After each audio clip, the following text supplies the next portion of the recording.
Okay, so it's a real pleasure to be here and to be in conversation with Roy.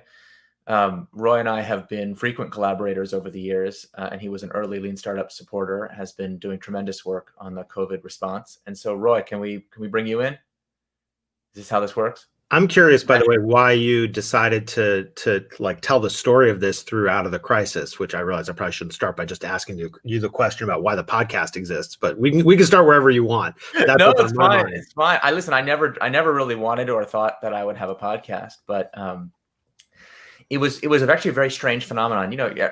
It seems like 100 years have passed since the pandemic began, but in those early weeks, it was just nonstop. I mean, really, the stress of it, the level of relief work that was going on. There were days where I was just on the phone from the moment I woke up to the moment that I put my kids to bed. And yet, as the crisis was unfolding and I was getting exposed to like darker and darker facts about the world, I realized that my mental health was actually getting better compared to the early days when I was just sitting on the couch feeling anxious all the time. Hmm. And I realized that part of the reason is because of these incredible conversations I was having every day with extraordinary people who were trying to help, people like you. And I thought all my friends and colleagues, everyone I know who's still on the couch feeling stressed, they would benefit from hearing these conversations. Like, help is on the way. There are good people. It's not just what you see on TV making a difference. And secondly, I thought maybe they would take some inspiration and get off the couch and get in the fight. So Yeah, next thing you know, I had a podcast. a mental health exercise. I think I've certainly benefited from it. So thank you. Oh, thank you. No, and thanks for your work. And maybe that would be a good place to start because we've known each other for a long time, but I feel like we've grown a lot closer in the past however months it's been. And it started with a WhatsApp group, basically. Yeah. I think So one of the great secrets of this whole response effort is how much of it, has happened over private WhatsApp groups. And why is that? I mean, the story from my perspective is like many of us when the pandemic started thinking, well, what do I do here? And I think I've noticed, and I don't know if you've seen this too, that for founders, depending on their life experience, they tended to respond really differently. Like some saying like, oh, this will probably just blow over if they hadn't seen a crisis before, or people had been through multiple recessions, then it clicked into place. For me, the moment it most evoked was the moment after 9/11. And I was living in New York at the time, and a little while later went to go work in the city government. And I remember two things out of it. One is just this feeling of intense need to do something. And the other was the memory of lots of people throwing themselves into things with a hero complex and thinking that they were doing things that ultimately just felt good to them, but really didn't matter. And, I'm allergic to bullshit and did not want to find myself in that role where I was merely doing something to feel good. And so I kind of was reaching out, just groping for who else is doing something and how can I support them? And tried a few things here and there, proposed a call to some people. They didn't want to do one. And eventually we landed on one and then several of these private WhatsApp groups where I think you remember it was sort of like a give-get exchange in the beginning of folks in tech being like, well, I'm working on, building some software where volunteers can sign up. And you were, everybody brought in somebody else and you said, well, such and such is doing this and et cetera. And that to me, surprise, surprise, ended up being a really effective way to collaborate and get to support folks like you, who I really feel like you have thrown yourself into this in your entirety. I see my role as more like I'm trying to do my day job to respond. And especially now with so many concerns over the justice of how our day jobs contribute to the broader issues in the US and to some extent the world. But, a little bit of lightweight air traffic control maybe felt like the right thing to do. Yeah, well, I thank you for it because it's interesting. And now we're in a series of compounding crises, one leading to the next, and we don't know how this is going to go. I will say, for me, more than any of my lived experiences, it reminds me of the stuff my grandparents used to tell me. Oh, wow. Yeah, totally. What do you mean when you say that? Yeah, those horrible, horrible times. Yeah. And I felt that way before the crisis. I remember the last 5 years, especially, of the boom and the kind of crazy stuff that's been going on, and people's kind of reckless abandon with which we have discarded historical protections. And, especially as people started, I won't get into all the politics of it, but just the political and economic realities of this era. it reminds me of these stories that my grandparents used to tell me that I thought were so old fashioned. I was like, this is Right. America. That can't happen. Nobody could be that callous here or that Yeah, indifferent here. that could never happen. And yet, we see it happening. And, obviously I'm very much focused on the long-term consequences of things because, that's my day job, is building the long-term stock. Yeah. But well, yeah, I really see things through that lens. I think it's a really important reminder. And I was sharing some things on Twitter about, what I'd heard from my grandparents and in growing up. And at the same time, I feel right now, I'm going to try an idea on you in a second, but I feel right now more ignorant than I've ever felt. And, here we are, two white men talking to each other about a crisis that's been compounded by race. And I imagine that you also have thrown yourself back into learning mode to try to figure out how best to engage at this moment. And the idea I want to try out on you, I also carry memories of things that my grandparents told me. I mean, lots of extended family who lost their lives in Poland and other parts of Europe during World War II. That crisis, 9/11, other geopolitical events, those seem different to me from this moment, in that in this moment, I think might be the first time, and I hope I'm not just saying this out of being part of the tech industry, where tech has to be part of the answer. And you could have gotten, in part because there wasn't tech in the same way at other points in history, but even recent crises like natural disasters, it feels like the exchange of information, your podcast is one example of that, but social media for certain kinds of information, marketplaces for personal protective equipment as another kind of information. I guess, I want to try out on you the idea that, does this feel to you like the first crisis where tech is a necessary part of the solution? For sure. One of the really surprising patterns in the out of the crisis conversations has been many of the projects, I mean, maybe even the majority of them, had some kind of social media part of their founding story. We found the person on Twitter, that kind of thing. Is that what we mean? I tweeted at the key person, or, two researchers. And I'm not just talking about, things like help with COVID, which are about volunteer matching. I'm talking about therapeutics and vaccine discovery and like all kinds of hard science, because like the scientific community is coordinating like never before. The policy communities could be coordinating like never before, and in some places are. And then you have all these kind of quasi nonprofit, quasi tech kind of founder type people trying to do good in the world. And so the coordination ability that technology gives, I haven't heard anybody complaining about social media lately and about how it's so silly that people, other than Facebook employees complaining about Zuck's treatment of Trump, but right. But that's like a totally so now we're talking about, okay, given that this is a reality and a necessary, think about these protests and how important it is totally to coordinate through social media, but then also to post the images. Totally. We were talking with our team internally about what we can do to be of service in support of the cause. And, the shocking reality of this is, for every injustice that gets captured by a cell phone camera and you see it on social media, what about the 45 others, who were rendered unconscious in Minneapolis where there wasn't a camera nearby? And those are only the ones that got documented and reported. Well, how many more? So like you start to realize that this is giving us this little pinhole glimpse into the tip of the iceberg of the injustices that have been cracking through our society. And it's almost like, if you look around the world, the societies with the pre-existing conditions are more vulnerable. Yeah. And so the pandemic has revealed all these problems more than caused them. And I think that's totally the thing. The pandemic plus social media. It brings that awareness. And that I think the reason tech has to be part of the solution is we have to kind of replay what the repairing of the civic fabric, the development of a new social contract that our grandparents went through. But we have to we have exponential type problems now because of the increasingly globalized world that we live in. And so only exponential type solutions can match the scale of the crisis that we face. Yeah, I mean, put another way, I hear that. And put another way, I think that since tech is now part of our fabric, of course, it has to be part of reinventing things, as every generation has to do. And because, it's woven in, it makes me, your thoughts on it revealing what existed before brings me back to thinking about how I felt about tech in the moment before the pandemic, before these awful injustices over race were revealed again and again and again. And there was something about tech at that time that was sort of the good time, if you will, that really bothered me. And I'm trying to articulate what it was. I think what really bothered me is I saw this kind of Alfred E. Neumann, like what me worry attitude among successful people in tech.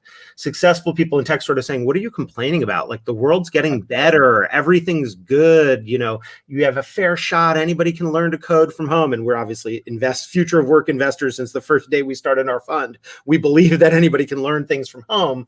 But I also think that that's no excuse for accepting the structural injustice. And when I would rail on Twitter about some unfairness in the system, people would say like, oh, you're de-emphasizing people's agency. Anybody can lift themselves up. Now, generally those people were other white men. And so I try to listen to other voices, but I try to put to identify why I thought tech was doing that.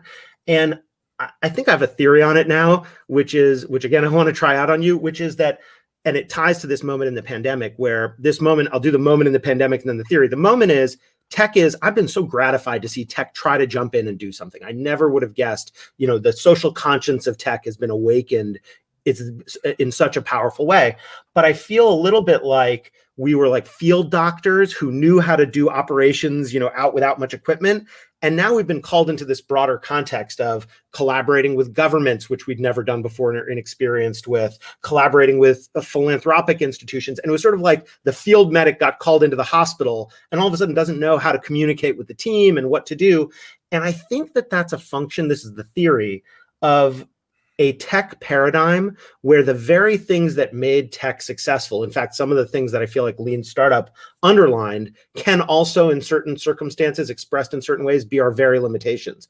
And I'm thinking about things like tech's obsession with focus made us underinvest in getting to know other institutions. Tech's indifference to tradition makes us want to create new institutions versus collaborate with existing ones. Our prioritization on trust versus accepting indifference and trying to reconcile difference. Those are all things that in certain contexts make tech really work. And then in this context mean we have a whole new language to learn. And in a way, I guess my way of looking at our long-term future is if tech is going to be part of the solution, we need to adapt our paradigm to being able to work with a broader set of partners in government. And it's a thing that when I see leaders, like Mike Bloomberg or other folks for whom I've worked, I was at News Corp before, that's a skill that leaders in other domains practice. And I think it's time for the leaders in tech to start to practice that too. And maybe this is our first chance. So I don't know, you've been seeing a lot of that collaboration. I'm just curious how that lands with you. Yeah, I think that's very important. And I've been an advocate for that for a long time. Yeah. But I think we're living through like a massive legitimacy crisis. What do you mean? Like government legitimacy or something? Well, institutions? Think about the following institutions. I mean, obviously I care a lot about stock exchanges. Mm-hmm. But stock exchanges, schools, universities, labor unions, political parties, newspapers, hospitals. What do they all have in common? Like I would say that in our lifetimes, trust in those institutions has collapsed. And like there's a lot of yeah, right. Like I think a lot about hotels versus Airbnb. Like hotels are easy to see. Like practically 5 minutes ago, we had to have hotels. They played a vital social function, and you couldn't have travel. You couldn't have international business. Like there was no way to accomplish the goal of travel and community without these physical buildings under central control with high efficiency mass production, et cetera, et cetera, et cetera. And then all of a sudden, you don't need them anymore. Right. So now we can accomplish everything we wanted to accomplish with hotels. But I don't know if you don't need them, but certainly there's an alternative. Yeah, and I don't mean to say that they're bad or anything, but they're the only possibility to solve this problem. Now there's other ways. And we see that in education, in healthcare. We've just seen it in the most spectacular ways with political parties. So centralized control, hoarding of expertise, gatekeeper, like this whole playbook about how you solve a certain civic problem now is not the only game in town. Yeah. And so I think people in their bones have started to feel like, wait, why do we need why do we have to pay deference to these institutions? Why do we need them exactly? But they were also the way that, previous generations, and it's interesting you mentioned tradition, we're talking about our grandparents, previous generations encoded certain civic values into those institutions. And when we disrupt them blithely, there's no guarantee that the new thing that takes its place will have those same civic values. We're watching it on TV every day now. That's right. If you replace journalism with Facebook, the disruption does happen. You make a lot of money, but what about the civic values get lost? And so some people say, well, therefore, let's not disrupt anything. But I don't think that's going to work because the world is too complicated and chaotic for that. We're going to need a lot of new institutions. I actually think I'm happy to defend tech's impulse to build new institutions when the alternative requires like polynomially complex convenings and sclerotic institutions that move slowly. Like, this is an exponential crisis. We got to go fast. Yeah, I mean, look, there's a reason why for me, after working, like I ran a nonprofit, I worked in a government agency, I worked at a big media company. Like I've definitely done my tour of duty in different places, and I've chosen to make my home in tech because in the main, I believe that this paradigm is the fastest way to change things for the better. I think that the challenge is we've seen it as a binary where we've sort of oversimplified and said, let's rip down all the old institutions. And I think about like Peter Thiel's speech at the Republican convention, in favor of Trump, which was very much like, I heard it as a burn the house down kind of a speech. Mm-hmm. And while I understand the frustration, I think we're not going to get to a better world if we just wipe the slate clean. Like we can't, board wipe everything that's happening and expect those values to persist. And so I think that the skill is being selective. And I think that the coarse oversimplifications are on both sides. I mean, some of the work that we've done is really about building bridges between tech and other institutions. And I imagine long-term stock exchanges had to do a lot of the same. One of the oversimplifications I find that others outside of tech have is that when they hear tech, they assume it's all about the highest form of technology, the most advanced thing you can do. They worry about the latest algorithm and some, abuse of power that can come from that. But the vast majority, and I'm not saying that's misplaced, but I think it's oversimplified because I see the vast majority of the change that is happening and, the projects that you've helped facilitate in the COVID response are a part of this. They're not about high tech. They're about like good use of a CRUD website with a simple database that can be built quickly at high quality. And there's this more nuanced understanding of what it means to use technology that makes it part of everything and in the air. We got this question that came in about whether social activism is part of the solution. When we think about tech, is social activism part of it? Of course it is, because social activism, like everything else, now includes technology. And we just have to stop these oversimplifications and develop a nuanced understanding of each other where a tech CEO is as comfortable talking to their elected representatives in a sophisticated way as they are talking to a senior engineering manager. That's kind of how we integrate the two ways of thinking, and maybe, by the way, that implies things about career paths. I look at organizations like Code for America. I look at communities, like we built a community with Stanford, their Center on Philanthropy and Civil Society called First Principles for people in tech who want to learn how to give philanthropically. Like it's time for cross-pollination between tech and other ways of doing things that will make us much savvier and able to have a much more constructive impact in the world. And just to remind everybody, there will be a Q&A session right following this.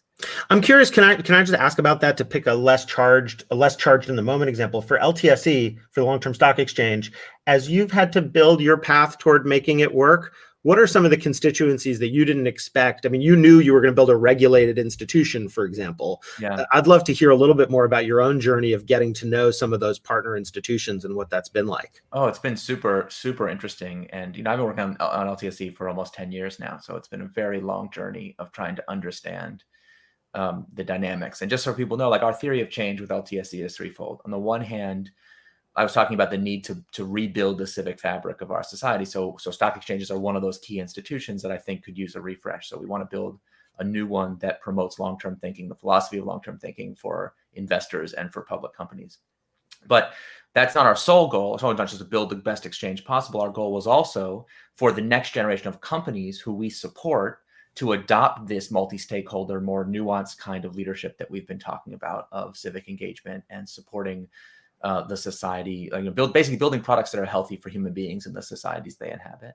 But then the third, I think the thing that's more relevant here, the third theory of change is we have to show that this is possible, that you can build new institutions, baking in the system values from the beginning, and engage with the existing infrastructure of our society. So to engage with politics and policymakers and Sure. regulators and banks and it's almost like it feels a little bit like so. And just for people who don't know, we got our SEC approval to operate the exchange last year. That's wild. First new stock exchange approved in how long? Do you know? Yeah. For listings, really the first since the creation of NASDAQ in the late 60s. Wild. And it's like an episode of Star Trek, you know, where they land on the idyllic planet, and then you realize that actually there's these like robots and machines that run the whole thing, and it's now been so long that everyone's forgotten how the infrastructure works. Yeah. And the journey has been like that, where it's like, totally. What's in this old dusty control room? Creaky muscle. What happens if you push this red button? Does it still work? And so like I'll just tell you one story. Yeah. I was talking to a lawyer early in my journey here, where everyone was like, "This is impossible. You can't build a new stock exchange. Can't be done." You know, Nicey Nezek have the wouldn't be worth doing unless people told you it was impossible. Of course, also all completely dumb ideas are also here. Yeah, it's like listen, people don't realize how impossible and stupid. Yeah, exactly. In the early days, so I was like, I've been through this before. It's all right. And so I remember, you know, people were you tell people I'm building a stock exchange. It's almost like you tell them you're going to build a new moon. Right. Like, okay, first of all, we already have one. So do we need another one? But also, that's not something that mortals do. You don't just sure, of course. Crazy. So yeah, I'm talking to people constantly for years. Who knows? And I finally meet this securities lawyer, and I say, "How do you create a new stock exchange?" He says, "Well, you fill out the Form 1 application." Yeah, there you go. I'm like, I don't follow what you're saying. He's like, Form 1, part of it. And he's like, "Listen, you know how government forms are all numbered?" Like, yeah.